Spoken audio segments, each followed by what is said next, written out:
సహజంగా అగ్ని ప్రమాదాలకు సంబంధించి ఎండాకాలం వస్తుంటేనే ఎక్కువ ప్రమాదాలు జరుగుతాయి. వానాకాలం అయితే వాహనం కురుస్తుంటే తొందరగా వెళ్ళిపోదు కాబట్టి.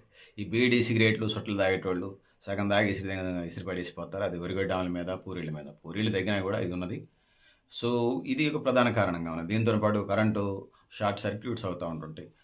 కరెంటుకు సంబంధించి వచ్చినప్పుడు అపార్ట్‌మెంట్ ఉన్నప్పుడు ఏ ఫ్లోర్‌కి ఆ ఫ్లోర్ ఒకదానికి ఒకదానికి కనెక్ట్ లేకుండా ఏ ఫ్లోర్‌కి ఆ ఫ్లోరు పెట్టుకోమని మనం చెప్తా ఉన్నాం. ఆ విధంగా ముందుకు పోవాల్సిన అవసరం ఉన్నది. సో, ఫైర్ సర్వీస్ వోళ్ళు, ఫైర్ డిపార్ట్‌మెంట్, అగ్నిమాపక శాఖ వాళ్ళు ప్రతి సంవత్సరం ఏప్రిల్ నెలలో ఈ మాస వారోత్సవాలు చేస్తుంటారు. అగ్నిమాపక వారోత్సవాలు చేస్తుంటారు.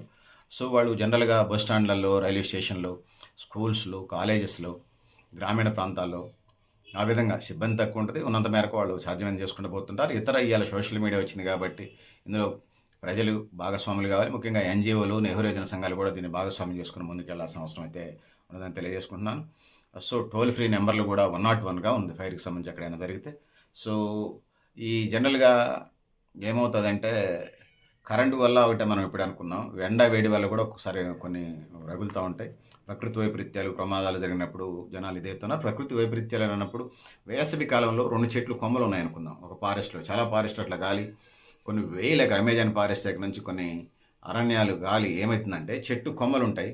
ఇట్లా రాసుకొని అది అంత ఫారెస్ట్‌లో వందల, వేల ఎకరాలలో అన్ని చెట్లను చూడలేరు. రాసుకొని మంటవుతది. ఆ మంట అది రగులుకున్నప్పుడు అది అడవంతా ఇదై ఆ ప్రకృతిలో ఉన్నటువంటి జీవరాశి అంతా కాలి మసి బూడిదైనటువంటి సందర్భాల్ని, కళేబరాల్ని మనం చూస్తా ఉన్నాం. ఆ పాత వీడియోసు, పాత పేపర్‌లు, పాత ఇయన్నీ చూసినప్పుడు. సో, అందుకోసం కొన్ని ప్రకృతి వైపరీత్యాలు కూడా సంభవిస్తుంటాయి. వీటిని కూడా మనం దృష్టిలో పెట్టుకొని ముందుకు పోవాల్సిన అవసరం ఉంది.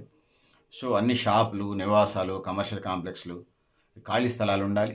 హాస్పిటల్స్ లేకపోతే సినిమా థియేటర్లు వీటికి సంబంధించి ఎమర్జెన్సీ అవి ఉండాలి. ఫైర్ సర్వీసెస్ ఉండాలి.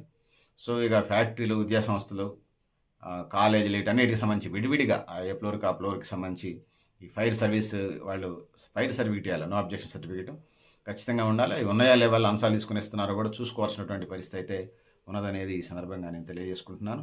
సో, పెద్దలారా, మిత్రులారా ఏదైతే ఉన్నదో ఆ విధంగా ముందుకెళ్లాల్సిన అవసరం ఉంది.